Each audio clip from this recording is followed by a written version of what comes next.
السلام عليكم ورحمة الله وبركاته. النهاردة هنتكلم على برونكو برو، دواء شرب منظم للمخاط لطرد البلغم وتخفيف السعال.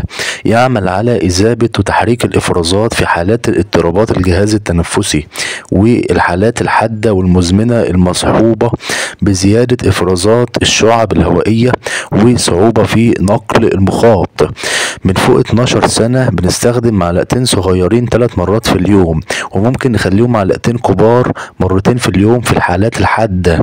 من سن 6 سنين ل 12 سنة بنستخدم معلقة صغيرة من مرتين ل3 مرات في اليوم. من سنتين ل6 سنوات نص معلقة صغيرة 3 مرات في اليوم.